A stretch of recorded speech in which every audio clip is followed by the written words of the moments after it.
Punjabi radio USA ਸੁਣ ਰਹੇ ਸਾਰੇ ਹੀ ਮਾਣਯੋਗ ਅਤੇ ਸਤਿਕਾਰਤ ਸਰੋਤਿਆਂ ਨੂੰ ਪੰਜਾਬੀ ਰੇਡੀਓ USA ਦੀ ਟੀਮ ਅਤੇ ਮੇਰੇ ਰਾਜਕਨਵੀਰ ਸਿੰਘ ਵੱਲੋਂ ਆਪ ਜੀ ਨੂੰ ਬਹੁਤ ਪਿਆਰ ਸਤਿਕਾਰ ਸਹਿਤ ਦੋਨੋਂ ਹੱਥ ਜੋੜ ਕੇ ਨਿੱਘੀ ਜਿਹੀ ਸਤਿ ਸ੍ਰੀ ਅਕਾਲ। ਸਭ ਨੂੰ ਜੀਆਂ ਨੂੰ ਆਖਦੇ ਹਾਂ। ਸਰੋਤੇ ਪ੍ਰੋਗਰਾਮ ਖਬਰ ਤੇ ਨਜ਼ਰ ਦੇ ਵਿੱਚ ਆਪ ਸਭ ਦਾ ਨਿੱਘਾ ਸਵਾਗਤ ਹੈ। ਅੱਜ 25 ਅਗਸਤ ਦਿਨ ਵੀਰਵਾਰ ਤੇ ਸਾਡੇ ਨਾਲ ਇਸ ਟਾਈਮ ਸਵੇਰ ਦੇ ਖਬਰ ਤੇ ਨਜ਼ਰ ਪ੍ਰੋਗਰਾਮ ਦੇ ਵਿੱਚ ਜੁੜ ਚੁੱਕੇ ਨੇ ਮਿੰਟੂ ਗੁਰੂਸਰੀਆ ਜੀ ਮਲੋਟ ਸਟੂਡੀਓਜ਼ ਤੋਂ। ਮਿੰਟੂ ਜੀ, ਜੀ ਆਇਆਂ ਨੂੰ ਪਿਆਰ ਭਰੀ ਨਿੱਘੀ ਸਤਿ ਸ੍ਰੀ ਅਕਾਲ। ਸ਼ੁਕਰੀਆ ਜੀ, ਸਾਰਿਆਂ ਨੂੰ ਸਤਿ ਸ੍ਰੀ ਅਕਾਲ। ਸਾਡੇ ਅੱਜ ਦੇ ਪ੍ਰੋਗਰਾਮ ਖਬਰ ਤੇ ਨਜ਼ਰ ਉਸ ਨੂੰ ਸਪਾਂਸਰ ਕਰਦੇ ਨੇ ਖਾਲਸਾ ਇੰਸ਼ੋਰੈਂਸ ਏਜੰਸੀ ਵਾਲੇ, ਜਿਨ੍ਹਾਂ ਦੇ ਕੋਲੋਂ ਤੁਸੀਂ ਹਰ ਇੱਕ ਦੀ ਇੰਸ਼ੋਰੈਂਸ ਕਰਵਾ ਸਕਦੇ ਹੋ। ਇੰਸ਼ੋਰੈਂਸ ਬਾਰੇ ਪਤਾ ਕਰਨ ਲਈ ਤੁਸੀਂ ਜਿਹੜੇ ਜੀ ਕਾਲ ਕਰ ਸਕਦੇ ਹੋ ਨੰਬਰ 408 272 2500 ਦੇ ਉੱਤੇ। ਇਸ ਦੇ ਨਾਲ ਸੁਰਜੀਤ ਸਿੰਘ, ਮਹਿੰਦਰ ਕੌਰ, ਗੁਰਾਇਆ ਸੈਨ ਹੋਜ਼ੇ ਤੋਂ ਇਹਨਾਂ ਦਾ ਵੀ ਬਹੁਤ ਬਹੁਤ ਧੰਨਵਾਦ। ਜੇਕਰ ਤੁਸੀਂ ਜਾਂ ਕੋਈ ਹੋਰ ਕਾਰੋਬਾਰ ਵੀ ਇਸ ਪ੍ਰੋਗਰਾਮ ਨੂੰ ਸਪਾਂਸਰ ਕਰਨਾ ਚਾਹੁੰਦੇ ਹੋ, ਸੰਪਰਕ ਕਰੋ ਨੰਬਰ 408 722 7698 ਦੇ ਉੱਤੇ।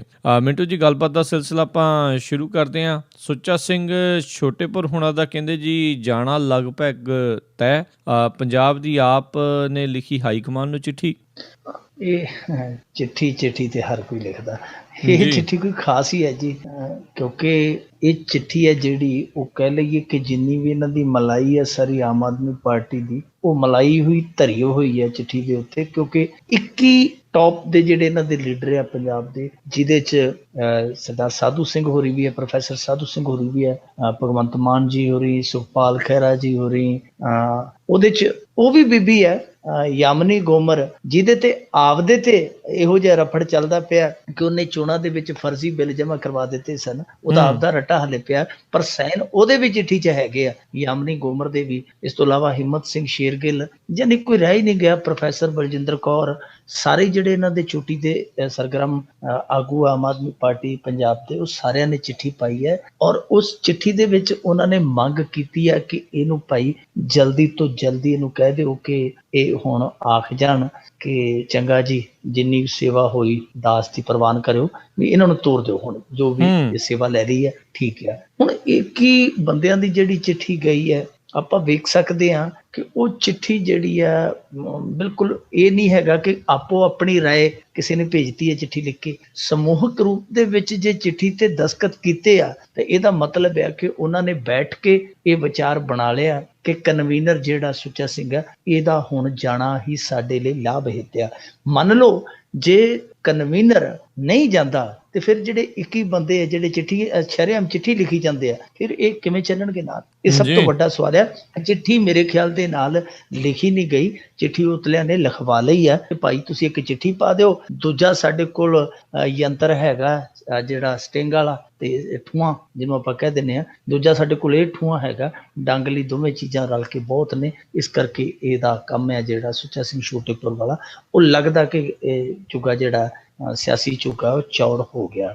ਹੁਣ ਸਭ ਤੋਂ ਵੱਡਾ ਸਵਾਲ ਇਹੀ ਹੁੰਦਾ ਪੈਦਾ ਕਿ ਕੀ ਇਹਨਾਂ ਨੂੰ ਪਾਰਟੀ ਚੋਂ ਕੱਢਿਆ ਜਾਏਗਾ ਜਾਂ ਇਹਨਾਂ ਦੀ ਕਨਵੀਨਰੀ ਖੋਈ ਜਾਏਗੀ। ਇਹ ਤਾਂ ਹੈ ਕਿ ਕੁਛ ਨਾ ਕੁਛ ਤੇ ਹੋਣਾ ਹੈ, ਕਿਉਂਕਿ ਕੱਲ ਸੁੱਚਾ ਸਿੰਘ ਛੋਟੇਪੁਰ ਨੇ ਵੀ ਪ੍ਰੈਸ ਕਾਨਫਰੰਸ ਰੱਖ ਲਈ। ਉਹਨੇ ਆਖਿਆ ਮੈਂ ਵੀ ਕੁਛ ਕਹਿਣਾ ਚਾਹਾਂਗਾ ਜੀ। ਤਾਂ ਹੁਣ ਉਹਨੇ ਜੋ ਕਹਿਣਾ ਹੈ ਉਹ ਤੇ ਆਪਾਂ ਅੰਦਾਜ਼ਾ ਲਾ ਹੀ ਸਕਦੇ ਹਾਂ ਕਿ ਸੁੱਚਾ ਸਿੰਘ ਛੋਟੇਪੁਰ ਆਪਣੇ ਆਪ ਨੂੰ ਬੇਦਾਗ ਕਹਿ ਕੇ, ਤੇ ਹੋ ਸਕਦਾ ਜਦੋਂ ਉਹਨੂੰ ਉਧਰੋਂ ਕਿਤੇ ਇਸ਼ਾਰਾ ਕੋਈ ਮਿਲ ਗਿਆ ਕਿ ਉਧਰੋਂ ਮੇਰਾ ਇਹਨਾਂ ਨੇ ਘੋਗਾ ਚਿੱਤ ਕਰ ਦੇਣਾ, ਤਾਂ ਫਿਰ ਹੋ ਸਕਦਾ ਕਿ ਉਹ ਕਿੰਗਰੇ ਵਾਲੀ ਕਰੇ, ਜੋ ਕਿੰਗਰੇ ਨੇ ਕਿੰਗਰੇ ਢਾਏ ਸੀ ਇਹਨਾਂ ਦੇ, ਉਸੇ ਤਰ੍ਹਾਂ ਤੁਰ ਪਵੇ। ਤਾਂ ਲੱਗਦਾ ਨਹੀਂ ਕਿ ਸੁੱਚਾ ਸਿੰਘ ਛੋਟੇਪੁਰ ਹੁਣ ਰਹਿਣਗੇ। ਮਸਲਨ ਸਾਡੇ ਕੋਲ 2-3 ਹੈਗੇ ਨੇ ਮੁੱਦੇ ਪਹਿਲੂ ਜਿਹਦੇ ਤੇ ਆਪਾਂ ਚਰਚਾ ਕਰ ਸਕਦੇ ਕਿ ਇੱਕ ਤੇ ਇਹ ਹੈ ਕਿ ਪਾਰਟੀ ਇਹ ਸੋਚੇ ਕਿ ਚਲੋ ਜੀ ਕਨਵੀਨਰ ਬਦਲ ਦਿਓ, ਤਾਂ ਕਨਵੀਨਰ ਬਦਲ ਕੇ ਤਾਂ ਉਹ ਮੇਰੇ ਖਿਆਲ ਦੇ ਨਾਲ ਸੁੱਚਾ ਸਿੰਘ ਛੋਟੇਪੁਰ ਤਾਂ ਵੀ ਇੰਨਾ ਜ਼ਿਆਦਾ ਹਾਸ਼ੀਏ ਤੇ ਚਲੇ ਜਾਣਗੇ। ਉਹਨਾਂ ਨੂੰ ਪਤਾ, ਕਿਉਂਕਿ ਸਿਆਣੇ ਬਿਆਣੇ ਨੇਤਾ, ਉਹਨਾਂ ਨੂੰ ਪਤਾ ਹੈ ਕਿ ਇਸ ਹਾਲਤ 'ਚ ਮੇਰਾ ਟਿਕੇ ਰਹਿਣਾ ਇੱਥੇ ਸਹੀ ਨਹੀਂ, ਉਹ ਮੇਰੇ ਖਿਆਲ ਦੇ ਨਾਲ ਨਹੀਂ ਟਿਕ ਪਾਉਣਗੇ। ਦੂਜੀ ਗੱਲ ਇਹ ਆ ਕਿ ਜੇ ਉਹਨਾਂ ਨੂੰ ਕੱਢਦੇ ਆ, ਸੁੱਚਾ ਸਿੰਘ ਛੋਟੇਪੁਰ ਨੂੰ ਇਹ ਕੱਢਦੇ ਵੀ ਹੈ, ਤਾਂ ਇਹਦੇ 'ਚ ਇਹ ਨਹੀਂ ਹੈ ਕਿ ਇਕੱਲਾ ਸੁੱਚਾ ਸਿੰਘ ਛੋਟੇਪੁਰ ਹੀ ਨੁਕਸਾਨਿਆ ਜਾਏਗਾ। ਇਹਦਾ ਮਤਲਬ ਇਹ ਹੋਏਗਾ ਕਿ ਜਿਹੜਾ ਇਹਨਾਂ ਦੀ ਪਾਰਟੀ ਦਾ ਇੱਥੇ ਦੇ ਸੂਬਾ ਕਪਤਾਨ ਸੀ, ਉਹ ਕਿਤੇ ਨਾ ਕਿਤੇ ਝੂਠਾ ਸੀ। ਇਹ ਝੂਠਾ ਕਰਕੇ ਇਹਨਾਂ ਨੇ ਉਹਦੇ ਤੋਂ ਲਾਇਆ ਤੇ ਉਹਦੇ ਨਾਲ ਪਾਰਟੀ ਨੂੰ ਵੀ ਨੁਕਸਾਨ ਹੋਏਗਾ। ਇਹ ਨਹੀਂ ਕਿ ਇਕੱਲਾ ਸੁੱਚਾ ਸਿੰਘ ਛੋਟੇਪੁਰ ਹੀ ਨੁਕਸਾਨਿਆ ਜਾਏਗਾ, ਛਵੀ ਅਕਸ ਇਹਨਾਂ ਦਾ ਵੀ ਬਹੁਤ ਜ਼ਿਆਦਾ ਨੁਕਸਾਨਿਆ ਜਾਏਗਾ। ਅੱਜ ਟੈਲੀਵਿਜ਼ਨ ਡਿਬੇਟਾਂ ਤੇ ਇਹੋ ਜਿਹੇ ਇਹਨਾਂ ਨੂੰ ਸਵਾਲ ਕੀਤੇ ਜਾ ਰਹੇ ਆ ਕਿ ਜਵਾਬ ਨਹੀਂ ਔੜਦੇ ਪਏ। ਕੁੱਲ ਮਿਲਾ ਕੇ ਹੁਣ ਦੇਖ ਲਈਏ ਕਿ ਸੁੱਚਾ ਸਿੰਘ ਛੋਟੇਪੁਰ ਲੱਗਦਾ ਨਹੀਂ ਹੈ ਕਿ ਪਾਰਟੀ 'ਚ ਬਣੇ ਰਹਿਣਗੇ। ਮੇਰੇ ਖਿਆਲ ਦੇ ਨਾਲ ਇਹ ਵੀ ਹੈ ਸੋਚਣ ਦਾ ਵਿਸ਼ਾ ਕਿ ਉਹ ਜਾਣਗੇ ਕਿੱਥੇ ਜਾ ਕਿੱਥੇ ਸਕਦੇ ਆ, ਕਿਉਂਕਿ ਅੱਜ ਕੈਪਟਨ ਅਮਰਿੰਦਰ ਸਿੰਘ ਨੇ ਬੜਾ ਨਰਮ ਸੁਰ ਵਰਤਿਆ ਉਹਨਾਂ ਲਈ। ਕੈਪਟਨ ਨੇ ਆਖਿਆ ਕਿ ਇਹ ਸਾਜ਼ਿਸ਼ ਕੀਤੀ, ਇਹਨਾਂ ਦੇ ਆਪਦੇ ਉਤਲੇ ਬੰਦਿਆਂ ਨੇ ਸਾਜ਼ਿਸ਼ ਕਰਵਾਈ ਹੈ।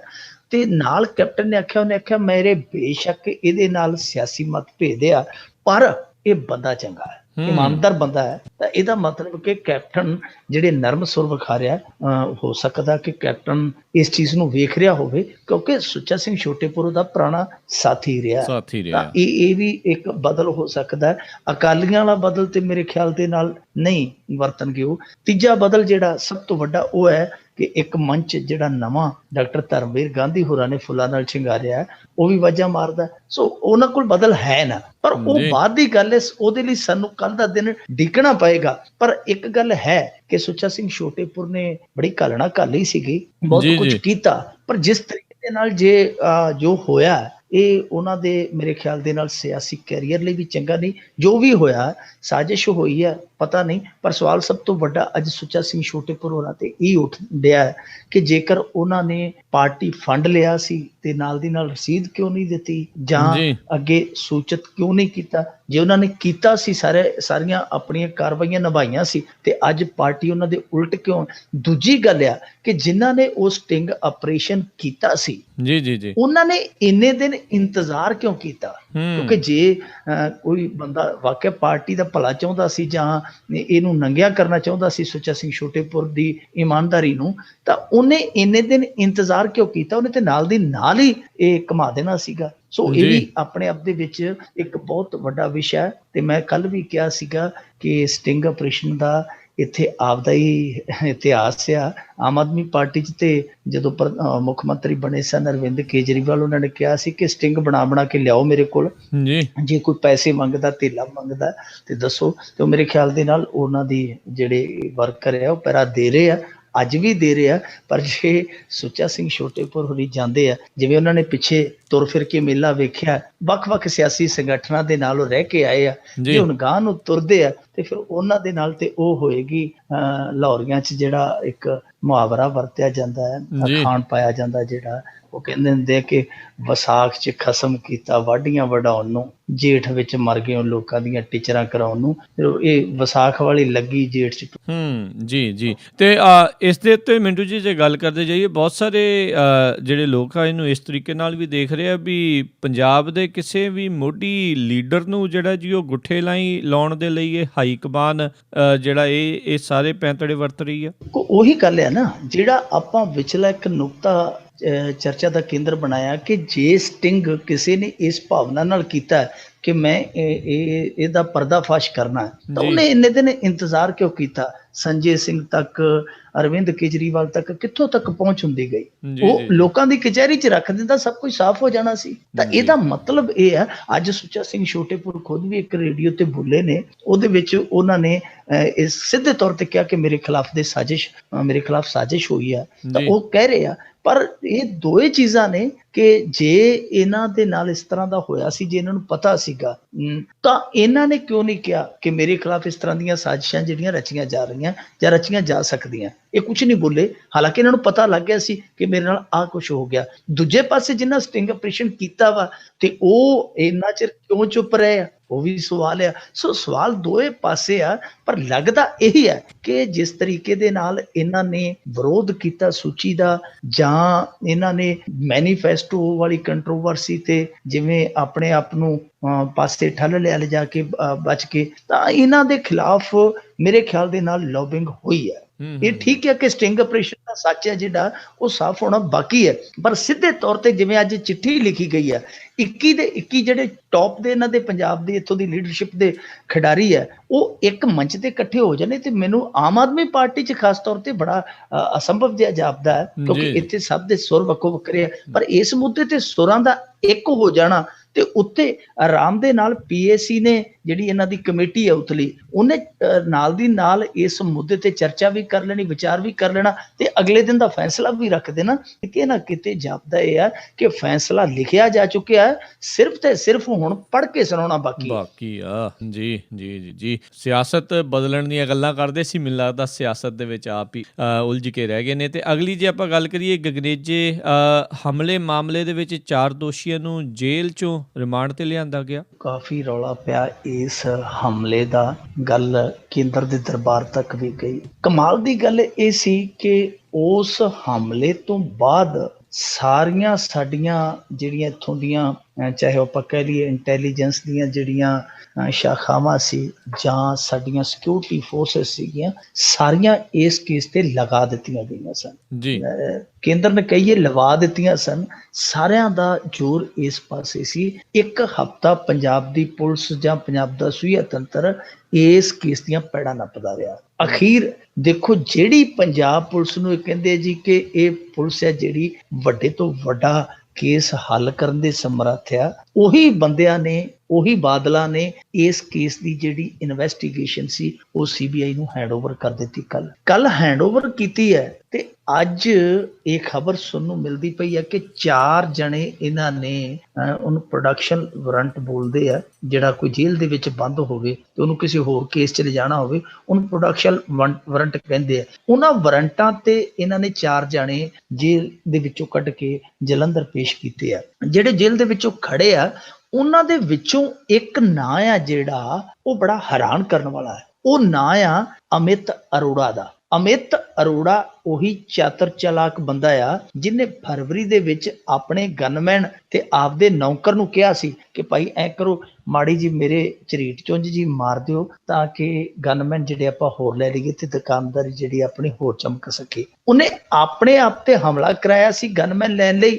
ਉਸ ਹਮਲੇ ਦਾ ਪਰਦਾਫਾਸ਼ ਹੋਇਆ ਸੀ ਪਿੱਛੇ ਜੇ ਜੁਲਾਈ ਦੇ ਵਿੱਚ, ਫਿਰ ਉਹਨੂੰ ਅੰਦਰ ਜਾਣਾ ਪਿਆ। ਹੁਣ ਉਹ ਜੁਲਾਈ ਦੇ ਵਿੱਚ ਗਿਆ ਵਾ ਅੰਦਰ, ਇਹਦਾ ਮਤਲਬ ਹੈ ਕਿ ਜਿਹੜਾ ਹਮਲਾ ਹੈ ਉਹ ਉਹਦੇ ਅੰਦਰ ਜਾਣ ਤੋਂ ਬਾਅਦ ਹੁੰਦਾ, ਕਿਉਂਕਿ ਇਹ ਮੇਰੇ ਖਿਆਲ ਦੇ ਨਾਲ 9 ਤਰੀਕ ਦੀ ਗੱਲ ਹੈ ਇਸ ਮਹੀਨੇ ਦੀ। ਤਾਂ ਉਸ ਸਮੇਂ ਉਹ ਅੰਦਰ ਸੀਗਾ। ਹੁਣ ਅੰਦਰ ਗਿਆ ਉਹ ਬੰਦਾ, ਪਿੱਛੋਂ ਇਹ ਹਮਲਾ ਹੁੰਦਾ ਹੈ ਤੇ ਹਮਲਾ ਉਹ ਇਹ ਤੇ ਹੈ ਨਹੀਂਗਾ ਕਿ ਉਹਨੇ ਆਪ ਕੀਤਾ ਹੈ। ਜੀ ਜੀ, ਜੇ ਇਸ ਕੇਸ ਦੇ ਵਿੱਚ ਉਹਨੂੰ ਲਿਆ ਤਾਂ ਇਹਦਾ ਮਤਲਬ ਇਹ ਹੈ ਕਿ ਇਹ ਹੋ ਸਕਦਾ ਕਿ ਕੋਈ ਨਾ ਕੋਈ ਉਹਦੇ ਵੱਲ ਪੈੜ ਆਈ ਹੋਵੇ ਜਿਹਦੇ ਕਰਕੇ ਉਹਨੂੰ ਖੜਿਆ, ਉੱਥੇ ਪੁੱਛਗਿੱਛ ਹੋਏਗੀ ਹੁਣ ਉਹਦੇ ਤੋਂ ਕਿ ਕੀ ਇਸ ਮਾਮਲੇ ਦਾ ਉਹਨੂੰ ਕੋਈ ਪਤਾ ਹੈ, ਕੋਈ ਉਹਦਾ ਵਿੱਚ ਇਹਦੇ ਨਾਲ ਸੰਬੰਧ ਹੈ, ਤਾਲੁਕਾਤ ਹੈ। ਇਹ ਸਾਰੀਆਂ ਚੀਜ਼ਾਂ ਹੁਣ ਜਾਂਚ ਪੜਤਾਲ ਦਾ ਵਿਸ਼ਾ ਆ। ਪਰ ਗੱਲ ਇਹ ਹੈ ਕਿ ਜਿਹੜੀ ਅਦਾਲਤ ਆ ਉਹ ਮਾੜੀ ਮੋਟੀ ਗੱਲ ਤੇ ਜੇਲ੍ਹ ਦੇ ਬੰਦੀ ਦਾ ਇਸ ਤਰ੍ਹਾਂ ਦਾ ਵਾਰੰਟ ਨਹੀਂ ਦਿੰਦੀ। ਬਹੁਤ ਕੁਝ ਵੇਖ ਕੇ ਕਿ ਕੇਸ 'ਚ ਕਿੰਨਾ ਕੁ ਦਮ ਆ, ਨਹੀਂ ਤੇ ਪੁਲਿਸ ਵਾਲੇ ਤਾਂ ਸਾਰਿਆਂ ਨੂੰ ਖਿੱਚੀ ਫਿਰਨ। ਕਦੇ ਉਹ ਆਹ ਕਹਿ ਦੇਣ ਜੀ ਸਾਨੂੰ ਇਹਦਾ ਸ਼ੱਕ ਹੈ, ਆਹ ਬੰਦਾ ਦੇ ਦਿਓ, ਆਹ ਬੰਦਾ ਦੇ ਦਿਓ। ਅਦਾਲਤ ਬਹੁਤ ਬਰੀਕੀ ਦੇ ਨਾਲ ਵਹਿੰਦੀ ਹੈ ਕਿ ਇਹਨਾਂ ਦੀ ਕੇਸ ਦੇ ਵਿੱਚ, ਇਹਨਾਂ ਦੇ ਵਾਰੰਟ ਦੇ ਵਿੱਚ ਕਿੰਨਾ ਕੁ ਦਮ ਆ, ਕਿ ਬੰਦੇ ਦਾ ਜਿਹੜਾ ਜਿਸਮਾਨੀ ਰਿਮਾਂਡ ਹੈ ਜਿਹੜਾ ਉਹ ਦੇਣਾ ਬਣਦਾ। ਫਿਰ ਉਸ ਤੋਂ ਬਾਅਦ ਅਦਾਲਤ ਜੱਜ ਹੈ ਉਹ ਫੈਸਲਾ ਲੈਂਦਾ ਕਿ ਭਈਆ ਲੈ ਜਾਓ, ਇਹਦੇ ਤੋਂ ਪੁੱਛਗਿੱਛ ਕਰ ਲਓ। ਸੋ ਇਹ ਦੇਖਣ ਵਾਲੀ ਗੱਲ ਆ ਕਿ ਇਹ ਜਿਹੜਾ ਪ੍ਰੋਡਕਸ਼ਨ ਵਾਰੰਟ ਇਹਨਾਂ ਦਾ ਲਿਆਂਦਾ ਗਿਆ, ਇਹ ਹੁਣ ਕਿਹੜੇ ਮਾਮਲੇ 'ਚ ਲਿਆਂਦਾ ਗਿਆ, ਕਿਉਂਕਿ ਪੇਸ਼ ਤੇ ਇਹਨਾਂ ਨੂੰ ਇਸੇ ਮਾਮਲੇ 'ਚ ਕੀਤਾ ਗਿਆ, ਯਾਨੀ ਇਹਨਾਂ ਨੂੰ ਲਿਆਂਦਾ ਸ਼ੱਕ ਦੇ ਆਧਾਰ ਤੇ ਗਿਆ ਜਾਂ ਸੱਚਮੁੱਚ ਕਿਤੇ ਨਾ ਕਿਤੇ ਤਾਰ ਹੈ ਜਿਹੜੀ ਜੁੜਦੀ ਹੈ। ਇਹਨਾਂ ਗੱਲਾਂ ਦਾ ਹੁਣ ਇੰਸ਼ਕਾਫ ਹੈ ਜਿਹੜਾ ਹੋਣਾ ਬਾਕੀ ਹੈ। ਉਮੀਦ ਕਰਦੇ ਹਾਂ ਕਿ ਇਹ ਚੀਜ਼ਾਂ ਬਾਹਰ ਆਉਣੀਆਂ ਚਾਹੀਦੀਆਂ। ਇਹ ਨਹੀਂ ਹੋਣਾ ਚਾਹੀਦਾ, ਚਲੋ ਇਹ ਨਾ ਹੋਵੇ, ਇਹ ਬੰਦੇ ਬੇਸ਼ੱਕ ਨਾ ਹੋਣ, ਜਿਹੜਾ ਵੀ ਫੜਿਆ ਜਾਂਦਾ ਦੋਸ਼ੀ ਜਿਹੜਾ ਵੀ ਨਿਕਲਦਾ, ਇਹ ਨਹੀਂ ਹੋਣਾ ਚਾਹੀਦਾ। ਉਹ ਕਹਿੰਦੇ ਜੀ ਕਿ ਨਹੀਂ, ਮੈਂ ਤਾਂ ਜੀ ਮੇਰੀ ਤੇ ਇਹਦੇ ਨਾਲ ਨਿੱਜੀ ਰੰਜਿਸ਼ ਸੀ, ਮੈਂ ਤਾਂ ਪੈਸਿਆਂ ਦਾ ਲੈਣ ਦੇਣ ਕਰਦਾ ਸੀ, ਮੈਂ ਤਾਂ ਹਮਲਾ ਕੀਤਾ। ਨਹੀਂ, ਅਸਲ ਦੇ ਵਿੱਚ ਜੋ ਉਸ ਹਮਲੇ ਦੀ ਅਸਲ ਮਨੋਭਾਵਨਾ ਰਹੀ ਹੈ, ਮੰਤਵ ਰਿਹਾ ਹੈ, ਮਕਸਦ ਰਿਹਾ ਜਿਹੜਾ, ਉਹ ਉਗੜ ਕੇ ਸਾਹਮਣੇ ਆਉਣਾ ਚਾਹੀਦਾ ਕਿ ਕਿਉਂਕਿ ਇਹਦੇ ਨਾਲ ਦੇਖੋ, ਜਦੋਂ ਇਹ ਹਮਲਾ ਹੋਇਆ ਸੀ ਪੂਰੇ ਪੰਜਾਬ ਦੇ ਵਿੱਚ ਇੱਕ ਵਾਰੀ ਹਲਚਲ ਹੋ ਗਈ ਸੀ, ਕਿਉਂਕਿ ਮਸਲਾ RSS ਨਾਲ ਜੁੜਿਆ ਸੀ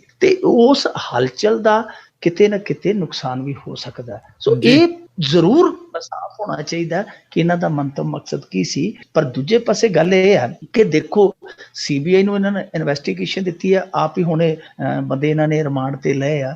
ਜੇ ਖੁਦਾ ਨਾ ਖਾਸਤਾ ਇਹਨਾਂ ਦੇ ਵਿੱਚੋਂ ਕੋਈ ਨਾ ਕੋਈ ਤੰਦ ਤਾਣੀ ਲੱਭ ਜਾਂਦੀ ਹੈ ਜੀ, ਤੇ ਕੱਲ ਪੰਜਾਬ ਸਰਕਾਰ ਜਿਹੜੀ ਆਖਣ ਡਈ ਸੀ ਤਾਰ ਇਸ ਹਮਲੇ ਦੇ ਵਿਦੇਸ਼ਾਂ ਨਾਲ ਜੁੜਦੇ ਆ, ਤੇ ਫਿਰ ਕੀ ਪੰਜਾਬ ਸਰਕਾਰ ਪੰਜਾਬ ਪੁਲਿਸ ਨੂੰ ਕਹੇਗੀ ਕਿ ਨਹੀਂ ਜੀ ਸਾਡੀ ਨਜ਼ਰ ਦੇ ਵਿੱਚ ਵਿਦੇਸ਼ਾਂ ਨੂੰ ਜਿਹੜੀ ਪਰਿਭਾਸ਼ਾ ਦਿੰਦੇ ਆ, ਸਾਡੀ ਨਜ਼ਰ ਦੇ ਵਿੱਚ ਵਿਦੇਸ਼ ਜੇਲ੍ਹ ਹੈ, ਕਿਉਂਕਿ ਬੰਦੇ ਤਾਂ ਫਿਰ ਜੇਲ੍ਹ ਦੇ ਵਿੱਚ ਬੈਠੇ ਸੀ, ਕਹੀ ਜਾਂਦੇ ਸੀ ਵਿਦੇਸ਼ਾਂ ਨਾਲ ਤਾਰ ਜੁੜਦੀ ਹੈ। ਜੀ ਜੀ ਜੀ ਜੀ ਅੱਗੇ ਆਪਾਂ ਜੇ ਵਧਦੇ ਹਾਂ ਵੀ ਅਕਾਲੀ ਦਲ ਕਾਹਲੀ 'ਚ ਕਰ ਰਹੀ ਹੈ ਦਾਗੀ ਬੰਦਿਆਂ ਨੂੰ ਪਾਰਟੀ 'ਚ ਸ਼ਾਮਲ। ਇੱਥੇ ਇਹਨਾਂ ਦਾ ਬੜਾ ਪੁਰਾਣਾ ਇਤਿਹਾਸ ਰਿਹਾ। ਜਿਹੜੇ ਬੰਦੇ ਨੇ ਬਠਿੰਡੇ ਦੇ ਵਿੱਚ ਜੇਲ੍ਹ ਦੇ ਅੰਦਰ ਗੋਲੀ ਚਲਾਈ ਸੀ ਕੁਲਵੀਰ ਨਰੂਆਣਾ, ਉਹਨੂੰ ਕੁਝ ਦਿਨ ਪਹਿਲਾਂ ਹੀ ਸਰੋਪਾ ਪਾ ਕੇ ਸਰਦਾਰ ਬਿਕਰਮਜੀਤ ਸਿੰਘ ਮਜੀਠੀਆ ਜਿਹੜਾ ਪਾਰਟੀ 'ਚ ਲੈ ਕੇ ਆਇਆ ਸੀ, ਜਿਹਨੇ ਸ਼ਹਿਟਾ ਦੇ ਵਿੱਚ ਥਾਣੇਦਾਰ ਮਾਰਿਆ ਸੀ, ਜਿਹੜਾ ਆਪਣੀ ਕੁੜੀ ਦੀ ਅਸਮਤ ਬਚਾਉਂਦਾ ਕੁਰਬਾਨ ਹੋਇਆ ਸੀਗਾ, ਰਵਿੰਦਰ ਸਿੰਘ। ਉਹਦਾ ਕਾਤਲ ਸੀ ਜਿਹੜਾ ਰਣਜੀਤ ਸਿੰਘ ਰਾਣਾ, ਉਹ ਛਟਿਆ ਹੋਇਆ ਬਦਮਾਸ਼ ਸੀ, ਜ਼ਮੀਨ ਜਮੂਨ ਵੇਚ ਕੇ ਸ਼ਹਿਰ ਰਹਿਣ ਲੱਗਾ ਸੀ। ਉਹਨੂੰ ਵੀ ਇਹ ਲੈ ਕੇ ਆਏ ਸੀ ਪਾਰਟੀ ਦੇ ਵਿੱਚ, ਉਹਨੂੰ ਅਹੁਦਾ ਦਿੱਤਾ ਸੀ ਘਰੇ ਬੈਠੇ ਨੂੰ, ਤੇ ਉਹਦੇ ਕੋਲ 2-3 ਲਾਇਸੈਂਸ ਸੀਗੇ। ਤੁਸੀਂ ਉਹ ਖਬਰ ਵੇਖਿਆ ਹੋਣਾ ਕਿ ਪਹਿਲਾਂ ਹੀ ਜਦੋਂ ਉਹਨੇ ਰਫਲ 'ਚ ਗੋਲੀ ਚਲਾਈ, ਗੋਲੀਆਂ ਖਤਮ ਹੋ ਗਈਆਂ ਤੇ ਘਰੋਂ ਜਾ ਕੇ ਦੂਜੀ ਲੈ ਆਇਆ ਸੀ, ਦੂਜੀ ਲਿਆ ਕੇ ਫਿਰ ਗੋਲੀਆਂ ਮਾਰੀਆਂ ਸਨ। ਉਹਦਾ ਵੀ ਆਪਣਾ ਰਿਕਾਰਡ ਹੈ। ਹੁਣ ਇਹ ਕਾਹਲੀ ਦੇ ਵਿੱਚ ਫਿਰ ਉਸ ਤਰ੍ਹਾਂ ਦੇ ਬੰਦੇ ਜਿਹੜੇ ਆ ਪਾਰਟੀ 'ਚ ਸ਼ਾਮਲ ਕਰਦੇ ਜਾਂਦੇ ਆ। ਸੁਖਬੀਰ ਸਿੰਘ ਬਾਦਲ ਨੇ ਹੁਣ ਕਹਿ ਲਈਏ ਮੋਦੀ ਸਾਹਿਬ ਨੂੰ ਕਈ ਵਾਰੀ ਕਹਿ ਦਿੰਦੇ ਕਿ ਗਲੋਬਲ ਬਾਬਾ, ਉਵੇਂ ਸੁਖਬੀਰ ਸਿੰਘ ਵੀ ਅੱਜ ਕੱਲ੍ਹ ਉੱਡੇ ਫਿਰਦੇ ਪੰਜਾਬ ਦੇ ਘਿਰੇ, ਕਦੀ ਕਿਸੇ ਜ਼ਿਲ੍ਹੇ 'ਚ ਕਦੀ ਕਿਸੇ ਜ਼ਿਲ੍ਹੇ 'ਚ, ਤੇ ਉਹ ਜਿੱਥੇ ਵੀ ਜਾਂਦੇ ਆ ਉੱਥੇ ਕਹਿ ਛੱਡਦੇ ਆ ਕਿ ਬਈ 50-60 ਬੰਦੇ ਇਸ ਤਰ੍ਹਾਂ ਦੇ ਤਿਆਰ ਰੱਖੋ ਜਿਨ੍ਹਾਂ ਨੂੰ ਸਰੋਪੇ ਪਾ ਦਿਓ। ਸਰੋਪਿਆਂ ਦਾ ਤੁਹਾਨੂੰ ਪਤਾ ਅੱਜ ਕੱਲ੍ਹ ਟਰੱਕ ਭਰਿਆ ਉਹਨਾਂ ਦੇ ਨਾਲ ਤੁਰਿਆ ਫਿਰਦਾ, ਉਹ ਜਿੱਥੇ ਵੀ 5-7 ਖੜੇ ਹੁੰਦੇ ਆ ਉਹਨਾਂ ਦੇ ਗਲ 'ਚ ਠਾਹ ਸਰੋਪੇ ਪਾਉਂਦੇ। ਇਹ ਨਹੀਂ ਵਹਿੰਦੇ ਕਿ ਬੰਦਾ ਕਿਹੜੇ ਪਿਛੋਕੜ ਦਾ। ਜਦੋਂ ਕੰਟਰੋਵਰਸੀ ਹੋ ਜਾਂਦੀ ਇਸ ਤਰ੍ਹਾਂ ਦੀ, ਫੇਰ ਇਹ ਮੱਥੇ ਤੇ ਹੱਥ ਮਾਰਦੇ ਆ। ਇਹਨਾਂ ਨੇ ਬਹੁਤ ਸਾਰੇ ਬੰਦੇ ਜਿਹੜੇ ਆ ਉਹ ਅਹੁਦੇਦਾਰ ਵੀ ਬਣਾਏ। ਇੱਕ ਸੋਈ ਤੁਹਾਨੂੰ ਪਤਾ ਹੀ, ਇਹਨਾਂ ਨੇ ਸੋਈ ਦੇ ਵੰਡੇ ਅਹੁਦੇ ਆ ਪਿਛਲੇ ਮੇਰੇ ਖਿਆਲ ਦੇ ਨਾਲ ਜੂਨ-ਜੁਲਾਈ ਦੇ ਵਿੱਚ, ਮਈ-ਜੂਨ ਦੇ ਵਿੱਚ। ਹਾਂਜੀ, ਉਦੋਂ ਇਹਨਾਂ ਜਿਹੜੇ ਕੁਝ ਮੁੰਡੇ ਬਣਾਏ ਉਹ ਅਪਰਾਧਿਕ ਬੈਕਗਰਾਉਂਡ ਵਾਲੇ ਸਨ। ਲੁਧਿਆਣੇ ਦਾ ਇੱਕ ਸੋਈ ਦਾ ਅਹੁਦੇਦਾਰ ਇਸ ਟਾਈਮ ਸ਼ਾਇਦ ਅੰਦਰ ਹੈ ਜਾਂ ਜ਼ਮਾਨਤ ਹੋ ਗਈ ਉਹਦੀ, ਉਹ ਇਸ ਚੱਕਰ ਦੇ ਵਿੱਚ ਫਸ ਗਿਆ ਸੀ ਕਿਉਂਕਿ ਜਿਹੜਾ ਗੋਰੂ ਬੱਚਾ ਗੈਂਗਸਟਰ ਆ ਪਿੱਛੇ ਜੇ ਹੁਣ ਫੜਿਆ ਗਿਆ, ਜਿਨ੍ਹਾਂ ਨੇ ਤਰਨਤਾਰਨ ਬਹੁਤ ਵੱਡੀ ਗੈਂਗਵਾਰ ਕੀਤੀ ਸੀ, ਗੋਰੂ ਬੱਚਾ ਹੋਰਾਂ ਨੇ। ਗੋਰੂ ਬੱਚਾ ਨੂੰ ਸਾਰਾ ਠਹਿਰਾਉਂਦਾ ਉਹ ਸੀ, ਉਹਨੂੰ ਫਾਈਨੈਂਸ਼ੀਅਲੀ ਸਪੋਰਟ ਉਹ ਕਰਦਾ ਸੀ, ਸਾਰਾ ਕੁਝ ਉਹਦਾ ਪ੍ਰਬੰਧ ਹੀ ਉਹ ਕਰਦਾ ਸੀ, ਭਗੌੜੇ ਹੋਏ ਦਾ ਗੱਡੀ ਤੱਕ ਉਹਨੂੰ ਦਿੰਦਾ ਸੀ। ਪੁਲਿਸ ਨੇ ਉਹਨੂੰ ਗ੍ਰਿਫਤਾਰ ਕੀਤਾ ਲੁਧਿਆਣੇ ਤੋਂ। ਸਾਡੇ ਇਸ ਇਲਾਕੇ ਦੇ ਵਿੱਚ ਵੀ ਸੋਈ ਦੇ ਮੁੰਡੇ ਉਹੋ ਜਿਹੇ ਅਹੁਦੇਦਾਰ ਬਣਾਏ ਨੇ ਜਿਨ੍ਹਾਂ ਨੂੰ ਕਿਸੇ ਸਮੇਂ ਸਟੇਸ਼ਨ ਤੇ ਬੈਠਿਆਂ ਨੂੰ ਵੀ ਪੁਲਿਸ ਫੜ ਲੈਂਦੀ ਸੀ ਕਿ ਜੇਬ ਤਾਂ ਨਹੀਂ ਕੱਟਦੇ ਫਿਰਦੇ। ਉਹ ਵੀ ਅੱਜ ਕੱਲ੍ਹ ਇਸ ਇਲਾਕੇ ਦੇ ਅਹੁਦੇਦਾਰ ਬਣ ਗਏ ਜਿਹੜੇ ਕਿਸੇ ਸਮੇਂ ਬੜੇ ਛਟੇ ਹੋਏ ਲੋਕ ਸਨ। ਇਹ ਹੁਣ ਕੱਲ ਬਰਨਾਲੇ ਗਏ ਨੇ, ਉੱਥੇ ਬਰਨਾਲੇ ਦੇ ਵਿੱਚ ਮਾਫ ਕਰਨਾ, ਇਹ ਮੇਰੇ ਖਿਆਲ ਦੇ ਨਾਲ 5-7 ਦਿਨ ਪਹਿਲਾਂ ਗਏ ਬਰਨਾਲੇ ਗਏ ਆ। ਉੱਥੇ ਇਹਨਾਂ ਨੇ ਨੀਂਹ ਪੱਥਰ ਰੱਖਿਆ ਸੀਗਾ। ਨੀਂਹ ਪੱਥਰ ਰੱਖਣ ਤੋਂ ਬਾਅਦ ਉੱਥੇ ਵੀ ਇਹਨਾਂ ਨੇ ਬੰਦੇ ਸ਼ਾਮਲ ਕੀਤੇ ਆ, ਤੇ ਉੱਥੋਂ ਇੱਕ ਖਬਰ ਹੁਣ ਨਿਕਲ ਕੇ ਆ ਰਹੀ ਹੈ ਕਿ ਜਿਹੜੇ ਬੰਦੇ ਨੂੰ ਉਦਣ ਸਰੋਪਾ ਪਾ ਕੇ ਇਹਨਾਂ ਨੇ ਦਲ ਦੇ ਵਿੱਚ ਸ਼ਾਮਲ ਕੀਤਾ, ਉਸ ਸੱਜਣ ਤੇ 2015 ਨੂੰ 25/1/2015 ਨੂੰ ਥਾਣਾ ਹੰਡਿਆਇਆ ਦੇ ਵਿੱਚ ਇੱਕ ਮੁਕੱਦਮਾ ਦਰਜ ਹੁੰਦਾ ਹੈ। ਉਹ ਹੈ 420, 499 ABCD ਤੇ 120 IPC ਦੀ ਧਾਰਾ ਅਧੀਨ 2,58,000 ਰੁਪਇਆ ਜਾਲੀ ਕਰੰਸੀ ਦੇ ਵਜੋਂ ਉਹਦੇ ਕੋਲੋਂ ਬਰਾਮਦ ਹੁੰਦਾ। ਉਸ ਬੰਦੇ ਨੂੰ ਇਹਨਾਂ ਨੇ ਪਾਰਟੀ 'ਚ ਸ਼ਾਮਲ ਕੀਤਾ, ਤੇ ਜਿਹਨੇ ਸ਼ਾਮਲ ਕਰਾਇਆ ਜਿਹੜੇ ਸੱਜਣ ਨੇ, ਉਹ ਆਪ ਕਤਲ ਦੇ ਕੇਸ ਦੇ ਵਿੱਚ ਜੇਲ੍ਹ ਦੀ ਦਾਲ ਪੀ ਕੇ ਆਇਆ। ਇੱਕ ਹੋਰ ਇਹਨਾਂ ਦੇ ਨਾਲ ਖੜਾ ਸੀ, ਦੋਵਾਂ ਮਹਾਨ ਸ਼ਖਸੀਅਤਾਂ ਦੇ, ਉਹ ਵੀ ਸਿਰ ਤੇ ਰੁਮਾਲ ਬੰਨ ਕੇ ਖੜਾ ਸੀ, ਉਹਦੇ ਬਾਰੇ ਵੀ ਪਤਾ ਲੱਗਾ ਅੱਜ ਸੱਟੇਬਾਜ਼ੀ 'ਚ ਉਹ ਵੀ ਰਗੜਿਆ ਗਿਆ। ਸੋ ਇਹੋ ਜਿਹੇ ਧੁਰੰਤਰ ਜਿਹੜੇ ਆ ਉਹ ਪਾਰਟੀ 'ਚ ਸ਼ਾਮਲ ਕੀਤੇ ਜਾ ਰਹੇ ਆ। ਇਹਨਾਂ ਲਈ ਵੈਸੇ ਕਹੀਏ ਤੇ ਸਰੋਪੇ ਆ ਜਿਹੜੇ ਉਹ ਇੱਕ ਖੇਡ ਜੀ ਬਣ ਗਏ ਆ, ਪਰ ਤੁਸੀਂ ਇਹ ਦੇਖ ਲਓ ਕਿ ਸਰੋਪੇ ਕਿਹੜੇ ਗਲਾਂ 'ਚ ਪੈ ਰਹੇ ਆ। ਉਹਨਾਂ ਗਲਾਂ 'ਚ ਪੈ ਰਹੇ ਆ ਜਿਨ੍ਹਾਂ ਦੇ ਗਲਾਂ 'ਚ ਹਾਲੇ ਕਾਨੂੰਨ ਦਾ ਕਹਿ ਲਈਏ ਕਿ ਪੰਜਾ ਪਿਆ ਹੋਇਆ, ਉਹ ਨਿਕਲੇ ਨਹੀਂ। ਉਸ ਪੰਜੇ ਦੇ ਵਿੱਚੋਂ ਉਹਨਾਂ ਦੀ ਧੌਣ ਨਿਕਲੀ ਨਹੀਂ, ਪਰ ਸਰੂਪਾ ਪਹਿਲਾਂ ਪੈ ਗਿਆ। ਇਹਦਾ ਮਤਲਬ ਆ ਕਿ ਇੱਥੇ ਹੁਣ ਦਾਗੀ ਜਾਂ ਬੇਦਾਗ ਇਹ ਚੀਜ਼ਾਂ ਨਹੀਂ ਵੇਖੀਆਂ ਜਾਂਦੀਆਂ। ਇਹ ਵੇਖਿਆ ਜਾਂਦਾ ਕਿ ਵੱਧ ਤੋਂ ਵੱਧ ਨਾਗੇ ਆ ਜਿਹੜੇ ਉਹ ਆਪਣੇ ਘੇਰੇ 'ਚ ਕਰ ਲਈਏ, ਹੋਵੇ ਭਾਵੇਂ ਕੋਈ ਦਾਗੀ ਹੈ ਜਾਂ ਬੇਦਾਗੀ ਆ, ਚੱਲੇਗਾ। ਜੀ ਜੀ, ਸੋ ਤੁਸੀਂ ਸੁਣ ਰਹੇ ਹੋ ਪ੍ਰੋਗਰਾਮ ਖਬਰ ਤੇ ਨਜ਼ਰ ਪ੍ਰੋਗਰਾਮ ਸੋਮਵਾਰ ਤੋਂ ਸ਼ਨੀਚਰਵਾਰ ਤੱਕ ਸਵੇਰੇ 9:30 ਵਜੇ ਅਤੇ ਰੋਜ਼ਾਨਾ ਸ਼ਾਮ ਨੂੰ 8:30 ਵਜੇ ਪੰਜਾਬੀ ਰੇਡੀਓ USA ਦੇ ਉੱਤੇ ਤੁਹਾਡੇ ਲਈ ਆਪਾਂ ਪੇਸ਼ ਕਰਦੇ ਹਾਂ। ਸਾਡੇ ਅੱਜ ਦੇ ਇਸ ਖਬਰ ਤੇ ਨਜ਼ਰ ਪ੍ਰੋਗਰਾਮ ਦੇ ਬੁਲਟਨ ਨੂੰ ਸਪਾਂਸਰ ਕਰਦੇ ਨੇ ਰੇਟ ਬੀਟ ਮਾਰਗੇਜ ਵਾਲੇ। ਕਿਸੇ ਵੀ ਤਰੀਕੇ ਦੀ ਮਾਰਗੇਜ ਜਾਂ ਕਮਰਸ਼ੀਅਲ ਲੋਨ ਦੇ ਲਈ ਤੁਸੀਂ ਅੱਜ ਹੀ ਰੇਟ ਬੀਟ ਮਾਰਗੇਜ ਵਾਲਿਆਂ ਨੂੰ ਕਾਲ ਕਰੋ। ਇਹਨਾਂ ਦਾ ਨੰਬਰ 877 877 7575 877 877 7575।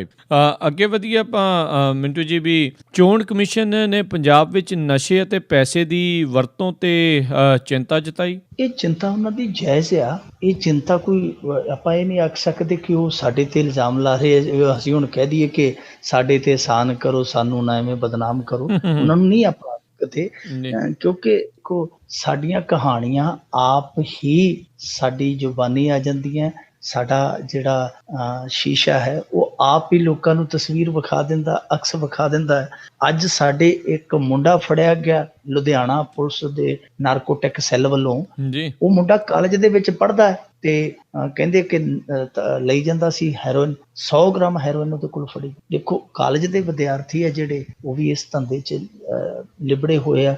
ਇਸ ਤੋਂ ਪਹਿਲਾਂ ਸਾਡੇ ਇੱਥੇ ਸੰਗਰੂਰ ਤੋਂ 2 ਵਿਦਿਆਰਥੀ ਸਿੱਧਵਾਂ ਵੇਟ ਲੈਣ ਗਏ ਸਨ ਚਿੱਟਾ, ਉੱਥੋਂ ਦੀ ਪੁਲਿਸ ਨੇ ਫੜਿਆ ਸੀ ਉਹਨਾਂ ਨੂੰ। ਸੋ ਸਾਡੇ ਵਿਦਿਆਰਥੀ ਇਸ ਚੱਕਰ 'ਚ ਫਸੇ ਹੋਏ ਆ ਤੇ ਅਸੀਂ ਕੀ ਕਹਿ ਸਕਦੇ ਹਾਂ ਕਿ ਚੋਣ ਕਮਿਸ਼ਨ ਹੈ ਜਿਹੜਾ, ਉਹਨੂੰ ਗਲਤ ਸੂਹ ਮਿਲ ਗਈ ਹੈ ਜੀ। ਉਹ ਐਸਾ ਤਾਂ ਕੁਛ ਹੈ ਨਹੀਂ ਮੇਰੇ ਖਿਆਲ ਦੇ ਨਾਲ। ਅਸੀਂ ਕੁਛ ਨਹੀਂ ਕਹਿ ਸਕਦੇ ਇਸ ਮਾਮਲੇ 'ਚ। ਪਰ ਜਿਹੜੀ 2 ਦਿਨ ਉਹਨਾਂ ਨੇ ਇੱਥੇ ਮੀਟਿੰਗ ਕੀਤੀ ਹੈ ਸਾਡੇ ਇੱਥੋਂ ਦੇ ਅਧਿਕਾਰੀਆਂ ਨਾਲ, ਚੋਣ ਕਮਿਸ਼ਨ ਦੇ ਜਿਹੜੇ 2 ਅਧਿਕਾਰੀ ਆਏ ਸੀ, 2 ਦਿਨ ਉਹਨਾਂ ਨੇ ਆ ਕੇ ਵੇਖਿਆ, ਪੁੱਛਿਆ, ਦੱਸਿਆ ਕਿ ਭਾਈ ਕਿਵੇਂ ਰਹੇਗਾ ਚੋਣ ਦਾ ਮੇਲਾ। ਇਹ ਨਾ ਹੋਵੇ ਕਿ ਪੱਲੇ ਨਹੀਂ ਧੇਲਾ ਕਰਦੇ ਰਹੀਏ ਮੇਲਾ ਤੇ ਉਹਨਾਂ ਨੇ ਚਰਚਾ ਕੀਤੀ ਹੈ। ਚਰਚਾ ਦੇ ਵਿੱਚ ਸਭ ਤੋਂ ਜ਼ਿਆਦਾ ਜਿਹੜਾ ਚਿੰਤਾ ਵਾਲਾ ਪੱਖ ਸੀ ਤਾਂ ਉਹ ਪੱਖ ਇਹ ਸੀ ਕਿ ਇੱਥੇ ਨਸ਼ਾ ਤੇ ਜਿਹੜਾ ਪੈਸਾ ਹੈ ਉਹ ਚੋਣਾਂ ਦੇ ਵਿੱਚ ਹਰ ਵਾਰੀ ਵਰਤਿਆ ਜਾਂਦਾ ਹੈ। ਇਸ ਨੂੰ ਰੋਕਿਆ ਕਿਵੇਂ ਜਾਵੇ? ਹੁਣ ਇੱਕ ਨਵਾਂ ਮੇਰੇ ਖਿਆਲ ਦੇ ਨਾਲ ਕੁਛ ਨਾ ਕੁਛ ਕਰਨਾ ਪਵੇਗਾ।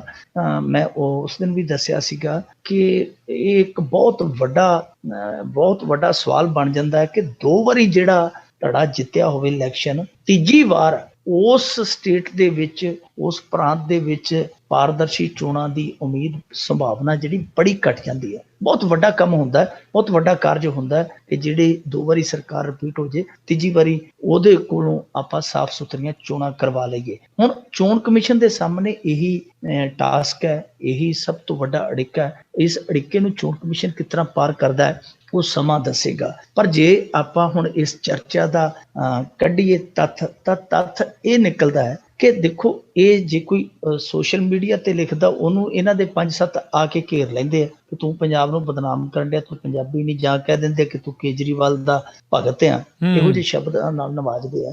ਹੁਣ ਚੋਣ ਕਮਿਸ਼ਨ ਨੂੰ ਕੀ ਕਹਿਣਗੇ? ਉਹਨੂੰ ਕਹਿਣਗੇ ਕਿ ਨਹੀਂ, ਪੰਜਾਬ ਦੇ ਵਿੱਚ ਨਸ਼ਾ ਨਹੀਂ, ਤੁਸੀਂ ਸਾਨੂੰ ਬਦਨਾਮ ਕਰਨ ਡਏ ਜੇ। ਸੱਚਾਈ ਇਹ ਹੈ ਕਿ ਪੰਜਾਬ ਦੇ ਵਿੱਚ ਜਿਹੜਾ ਨਸ਼ਾ ਤੇ ਪੈਸਾ ਇਸ ਕਦਰ ਫੈਕਟ ਕਰਦਾ ਹੈ ਕਿ ਪੰਜਾਬ ਦੀ ਸੱਤਾ ਦੀ ਅਦਲਾ ਬਦਲੀ ਦੀ ਚਾਬੀ ਜਿਹੜੀ ਹੈ ਉਹ ਨਸ਼ੇਖੋਰ ਤੇ ਜਿਹੜੇ ਲੋਕ ਗਰਜਾ ਮਾਰੇ ਵੋਟ ਵੇਚਦੇ ਆ ਪੈਸੇ ਲਈ, ਇਹਨਾਂ ਦੋਵਾਂ ਦੇ ਹੱਥ ਰਹਿੰਦੀ ਹੈ। ਤੁਸੀਂ ਦੇਖ ਲਿਓ, ਜਿਹੜਾ ਮਾਰਜਨ ਰਹਿੰਦਾ, ਮਾਮੂਲੀ ਜਿਹਾ ਮਾਰਜਨ ਸੀਗਾ ਵੋਟ ਪਰਸੈਂਟ ਦਾ ਪਿਛਲੀ ਵਾਰੀ ਕਾਂਗਰਸ ਦਾ ਤੇ ਅਕਾਲੀ ਦਲ ਦਾ, ਬਹੁਤ ਘੱਟ ਵੋਟਾਂ ਤੇ ਜਿਹੜੇ ਆ ਕਈ ਸੀਟਾਂ ਉਹਨਾਂ ਨੇ ਹਾਰੀਆਂ ਨੇ, ਬਹੁਤ ਘੱਟ ਫਰਕ ਨਾਲ। ਤੇ ਜੇ ਆਪਾਂ ਕਿਤੇ ਕੱਢ ਲਈਏ ਆਂਕੜੇ ਕਿਤੇ ਵਿਹਲੇ ਬਹਿ ਕੇ ਕਿ ਜਿਹੜੇ ਸਾਡੇ ਇੱਥੋਂ ਦੇ ਵਿਹਲੜ ਲੋਕ ਨੇ, ਨਸ਼ਾ ਪਤਾ ਕਰਦੇ ਨੇ, ਰੈਲੀਆਂ 'ਚ ਚਲੇ ਜਾਂਦੇ ਨੇ, ਇਸ ਲਾਲਚ ਨੂੰ ਵੋਟ ਪਾ ਦਿੰਦੇ ਆ, ਤੇ ਤੁਸੀਂ ਉਹਨਾਂ ਦੀ ਪਰਸੈਂਟੇਜ ਕੱਢ ਲਿਓ, ਤੁਹਾਨੂੰ ਆਪੇ ਪਤਾ ਲੱਗ ਜਾਏਗਾ ਕਿ ਉਹ ਮਾਰਜਨ ਜਿਹੜਾ ਹੈ ਉਹ ਕਿਵੇਂ ਕੰਮ ਕਰਦਾ। ਹੁਣ ਜਿਹਦੇ ਹੱਥ ਉਹ ਹੁੰਦੀ ਹੈ ਮਾਲ ਪੱਤੇ ਵਾਲੀ ਜਿਹੜੀ ਡੋਰ ਹੁੰਦੀ ਹੈ, ਉਹ ਸ਼ਿਕਾਰੀ ਉਧਰ ਨੂੰ ਖਿੱਚੇ ਤੁਰੇ ਆਉਂਦੇ ਆ। ਸੋ ਇਹ ਇੱਕ ਬਹੁਤ ਵੱਡਾ ਪ੍ਰਭਾਵ ਪੈਂਦਾ ਪੰਜਾਬ ਦੀਆਂ ਚੋਣਾਂ 'ਚ। ਤੇ ਇਸ ਚੀਜ਼ ਨੂੰ ਚੋਣ ਕਮਿਸ਼ਨ, ਅਸੀਂ ਮੰਨੀਏ ਜਾਂ ਨਾ ਮੰਨੀਏ ਕਿ ਸਾਡੇ ਪੰਜਾਬ ਤੇ ਕੁਛ ਨਹੀਂ, ਸਾਨੂੰ ਬਦਨਾਮ ਨਾ ਕਰੋ, ਪਰ ਚੋਣ ਕਮਿਸ਼ਨ ਇਸ ਚੀਜ਼ ਨੂੰ ਸਮਝਦਾ ਕਿ ਉਸ ਵੋਟ ਬੈਂਕ ਨੂੰ ਖਿੱਚਣ ਲਈ ਸਾਰੇ ਧੜੇ ਆ ਜਿਹੜੇ ਉਹ ਜ਼ੋਰ ਲਾਉਂਦੇ ਆ। ਇਹਨੂੰ ਰੋਕਿਆ ਕਿਵੇਂ ਜਾਵੇ? ਹੁਣ ਉਹ ਉਹਨਾਂ ਲਈ ਚੁਣੌਤੀ ਹੈ ਸਭ। ਜੀ ਜੀ ਅੱਗੇ ਵਧਦੇ ਹਾਂ ਮਿੰਟੂ ਜੀ, ਵੀ ਸਿੱਖ ਖਿਡਾਰੀਆਂ ਨਾਲ ਹੁੰਦੇ ਧੱਕੇ ਦੇ ਵਿਰੋਧ ਵਿੱਚ ਅਮਰੀਕੀ ਸਾਂਸਦਾਂ ਨੇ ਚੁੱਕੀ ਆਵਾਜ਼। ਦੇਖੋ, ਅਮਰੀਕਾ ਦੇ ਸਾਂਸਦਾਂ ਦੀ ਤੇ ਪਹਿਲਾਂ ਸਿਫਤ ਕਰਨੀ ਬਣਦੀ ਹੈ ਕਿ ਉਹਨਾਂ ਨੇ ਆਖਰ ਇਸ ਮਹੱਤਵਪੂਰਨ ਮੁੱਦੇ ਨੂੰ ਆਪਣੇ ਵੱਲੋਂ ਚੁੱਕਿਆ। ਜੀ ਪਰ ਅਫਸੋਸ ਦੀ ਗੱਲ ਆ ਕਿ ਇਹ ਮੁੱਦਾ ਤੇ ਸਾਡੇ ਇੱਥੋਂ ਚੁੱਕਣਾ ਚਾਹੀਦਾ ਸੀ। ਇਹਨਾਂ ਲੋਕਾਂ ਨੂੰ ਆਪਣੀ ਸੰਸਦ ਦੇ ਵਿੱਚ ਸਭ ਤੋਂ ਪਹਿਲਾਂ ਚੁੱਕ ਕੇ ਉੱਥੇ ਲਿਜਾਣਾ ਚਾਹੀਦਾ ਸੀ। ਮੈਂ ਤਾਂ ਕਹਿੰਦਾ ਕਿ ਪੂਰੇ ਵਿਸ਼ਵ ਦੀਆਂ ਸੰਸਦਾਂ 'ਚ ਲਿਜਾਣਾ ਚਾਹੀਦਾ ਸੀ, ਖੜਨਾ ਚਾਹੀਦਾ ਸੀ। ਸਿੱਖ ਹੈ ਜਿਹੜੇ ਮੇਰੇ ਖਿਆਲ ਦੇ ਨਾਲ ਦੇਖੀਏ ਤੇ ਜਿਹੜੇ ਤਕਰੀਬਨ ਵਿਕਸਿਤ ਦੇਸ਼ ਆ, ਉਹਨਾਂ ਸਾਰੀਆਂ ਦੀਆਂ ਸੰਸਦਾਂ ਤੱਕ ਪਹੁੰਚੇ ਹੋਏ ਆ, ਸੱਤਾ ਦੇ ਗਲਿਆਰਿਆਂ ਤੱਕ ਅੱਪੜੇ ਹੋਏ ਆ, ਕਾਰੋਬਾਰ ਚੋਟੀ ਤੇ ਨੇ, ਜਿਹੜੇ ਟੌਪ ਦੇ ਮੁਲਕ ਆ ਉਹਨਾਂ ਦੇ ਵਿੱਚ। ਪਰ ਇਸ ਮੁੱਦੇ ਤੇ ਅੱਜ ਤੱਕ ਇਹ ਪਛੜੇ ਕਿਉਂ ਰਹੇ ਕਿ ਅਮਰੀਕੀ ਸਾਂਸਦਾਂ ਨੂੰ ਇਹ ਕਹਿਣਾ ਪਿਆ ਭਾਈ ਜਿਹੜਾ ਬਾਸਕਟਬਾਲ ਜਿਹੜੀ ਫੈਡਰੇਸ਼ਨ ਹੈ, ਅੰਤਰਰਾਸ਼ਟਰੀ ਕੌਮਾਂਤਰੀ ਫੈਡਰੇਸ਼ਨ ਹੈ, ਉਹਦਾ ਉਹ ਨਿਯਮ ਜਿਹੜਾ ਉਹ ਸਿੱਖਾਂ ਦੇ ਨਾਲ ਧੱਕਾ ਹੈ, ਜਿਹਦੇ ਵਿੱਚ ਉਹਨਾਂ ਕਿਹਾ ਕਿ ਕੋਈ ਦਸਤਾਰਧਾਰੀ ਹੈ ਜਿਹੜਾ ਉਹ ਇਸ ਖੇਡ 'ਚ ਭਾਗ ਨਹੀਂ ਲੈ ਸਕਦਾ ਕਿਉਂਕਿ ਦਸਤਾਰ ਦੇ ਨਾਲ ਸੱਟ ਲੱਗਣ ਦਾ ਡਰ ਆ। ਇਹ ਇਹਨਾਂ ਵੱਲੋਂ ਚੁੱਕਣਾ ਚਾਹੀਦਾ। ਜਿਹੜੇ ਦਸਤਾਰਧਾਰੀ ਹੈ, ਜਿਹੜੇ ਕਹਿੰਦੇ ਕਿ ਅਸੀਂ ਪੰਥ ਦੇ ਲੰਬੜਦਾਰ ਹਾਂ, ਇਹਨਾਂ ਨੂੰ ਚਾਹੀਦਾ ਸੀਗਾ ਕਿ ਇਹ ਜਾ ਕੇ ਉੱਤੇ ਅਪਰੋਚ ਕਰਕੇ ਕਹਿੰਦੇ ਕਿ ਭਾਈ ਦਸਤਾਰ ਹੈ ਜਿਹੜੀ ਉਹ ਸੱਟ ਦਾ ਸਬੱਬ ਕਤਈ ਨਹੀਂ। ਹਰੇਕ ਖੇਡ ਦੇ ਵਿੱਚ ਸਿੱਖ ਹੈ ਜਿਹੜੇ ਉਹ ਆਪਣੀ ਕੌਮ ਨੂੰ, ਆਪਣੇ ਦੇਸ਼ ਨੂੰ, ਇੱਥੋਂ ਤੱਕ ਕਿ ਹੁਣ ਤੇ ਅਸੀਂ ਦੇਖਿਆ ਹੀ ਹੈ ਕਿ ਕੈਨੇਡਾ ਦੀ ਕੌਮਾਂਤਰੀ ਹਾਕੀ ਟੀਮ 'ਚ ਸਿੱਖ ਖੇਡਣ ਡਏ ਆ, ਹੋਰ ਬਹੁਤ ਸਾਰੀਆਂ ਕੌਮਾਂਤਰੀ ਟੀਮਾਂ 'ਚ ਜਿਹੜੇ ਉਹ ਸਿੱਖ ਖੇਡਦੇ ਆ, ਸਿੱਖ ਦਸਤਾਰਧਾਰੀ ਖੇਡਦੇ ਆ। ਕੋਈ ਇਹੋ ਜਿਹੀ ਨੌਬਤ ਨਹੀਂ ਆਈ। ਹੁਣ ਵੀ ਜੇ ਜਾਗਣ, ਜਦੋਂ ਜਾਗੇ ਉਦੋਂ ਹੀ ਸਵੇਰਾ। ਹੁਣ ਵੀ ਇਹਨਾਂ ਨੂੰ ਚਾਹੀਦਾ, ਜਿਵੇਂ ਅਮਰੀਕਾ ਦੇ ਸੰਸਦਾਂ ਨੇ ਆਵਾਜ਼ ਉਠਾਈ ਹੈ, ਇਹ ਦੇਖੋ ਉੱਤੇ ਵੀ ਇਹ ਨੇ, ਕੇਂਦਰ ਦੇ ਵਿੱਚ ਥੱਲੇ ਵੀ ਇਹ ਨੇ, ਇਹ ਆਪਣੀ ਸੰਸਦ ਦੇ ਵਿੱਚੋਂ ਵੀ ਇਹ ਮੰਗ ਉਠਾਉਣ ਕਿ ਭਾਈ ਇਹ ਜਿਹੜਾ ਨੇਮ ਕਾਇਦਾ ਹੈ ਆਪਦਾ, ਇਹਨੂੰ ਬਦਲੋ, ਕਿਉਂਕਿ ਇਹਦੇ ਨਾਲ ਸੱਚਾਈ ਹੈ ਜਿਹੜੀ ਉਹ ਰਤਾ ਵੀ ਮੈਚ ਨਹੀਂ ਕਰਦੀ, ਰਤਾ ਵੀ ਮੇਲ ਨਹੀਂ ਖਾਂਦੀ, ਕਿਉਂਕਿ ਦਸਤਾਰ ਦੇ ਨਾਲ ਕਦੇ ਸੱਟ ਲੱਗਣ ਦੀ ਸੰਭਾਵਨਾ ਹੀ ਨਹੀਂ।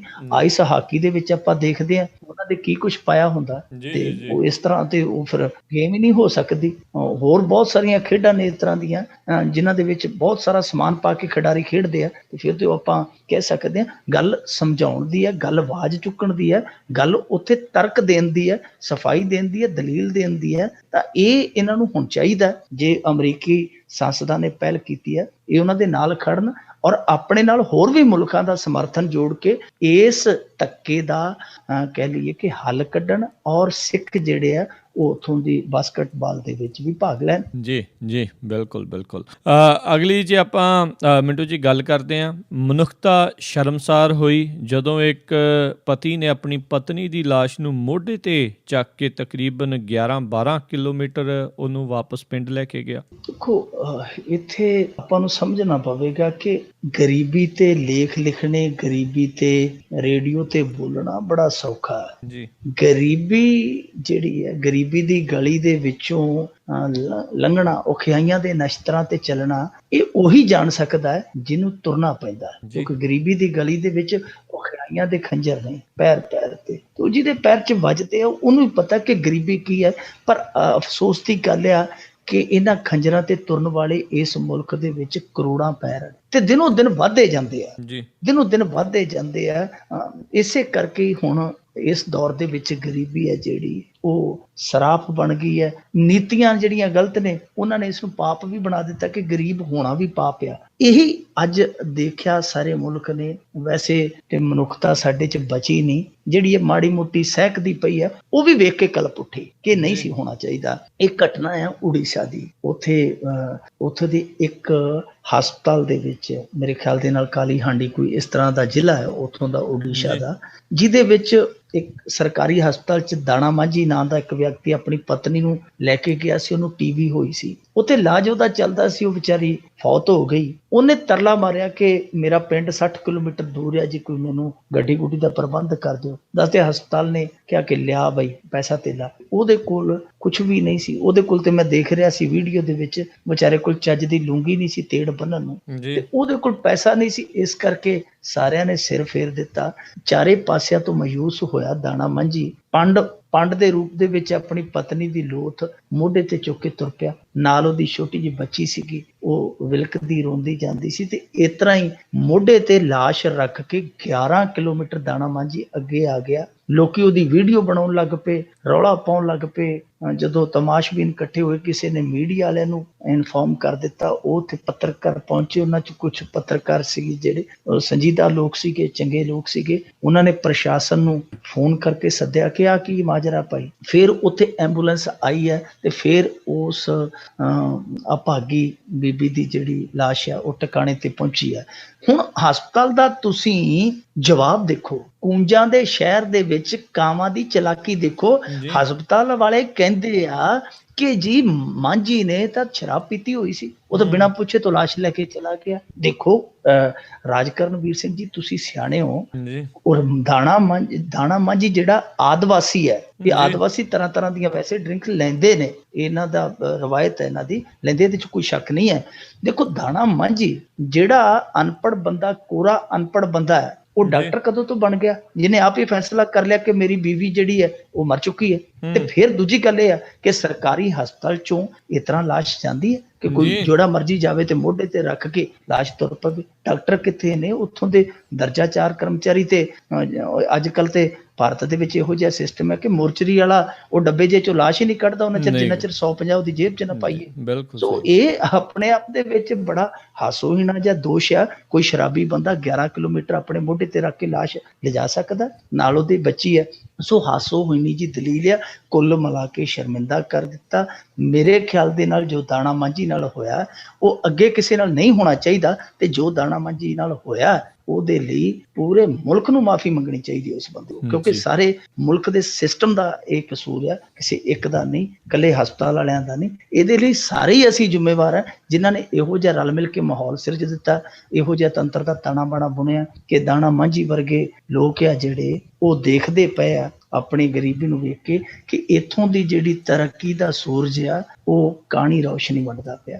ਜੀ ਜੀ ਜੀ, ਬਿਲਕੁਲ। ਬਹੁਤ ਬਹੁਤ ਧੰਨਵਾਦ ਕਰਦੇ ਹਾਂ ਤੁਹਾਡਾ ਮਿੰਟੂ ਜੀ, ਤੁਸੀਂ ਸਾਡੇ ਨਾਲ ਜੁੜੇ, ਇਹਨਾਂ ਖਬਰਾਂ ਬਾਰੇ ਸਾਨੂੰ ਵਿਸਤਾਰ ਦੇ ਵਿੱਚ ਜਾਣਕਾਰੀਆਂ ਦਿੱਤੀਆਂ। ਅਗਲੇ ਬੁਲੇਟਿਨ ਤੱਕ ਲਈ ਤੁਹਾਡਾ ਬਹੁਤ ਬਹੁਤ ਧੰਨਵਾਦ, ਮਿਹਰਬਾਨੀ, ਸਤਿ ਸ੍ਰੀ ਅਕਾਲ। ਸ਼ੁਕਰੀਆ ਜੀ, ਸਤਿ ਸ਼੍ਰੀ ਅਕਾਲ। ਤੇ ਸੋ ਇੱਥੇ ਹੀ ਸਾਡਾ ਅੱਜ ਦਾ ਇਹ ਪ੍ਰੋਗਰਾਮ ਖਬਰ ਤੇ ਨਜ਼ਰ ਉਹ ਵੀ ਹੁਣ ਸਮਾਪਤ ਹੁੰਦਾ ਹੈ। ਹੁਣ ਮੈਨੂੰ ਰਾਜਕਰਨਵੀਰ ਸਿੰਘ ਨੂੰ ਵੀ ਇਜਾਜ਼ਤ ਦਿਓ। ਮੇਰੇ ਵੱਲੋਂ ਵੀ ਆਪ ਸਭ ਨੂੰ ਬਹੁਤ ਪਿਆਰ ਸਤਿਕਾਰ ਸਾਹਿਬ ਦੋਨੋਂ ਜੋੜ ਕੇ ਨਿੱਘੀ ਜਿਹੀ ਸਤਿ ਸ੍ਰੀ ਅਕਾਲ। ਜਿੰਦੇ ਵਾਸਤੇ ਰਹੋ, ਹੱਸਦੇ ਖੇਲਦੇ ਰਹੋ ਤੇ ਸੁਣਦੇ ਰਹੋ ਪੰਜਾਬੀ ਰੇਡੀਓ USA।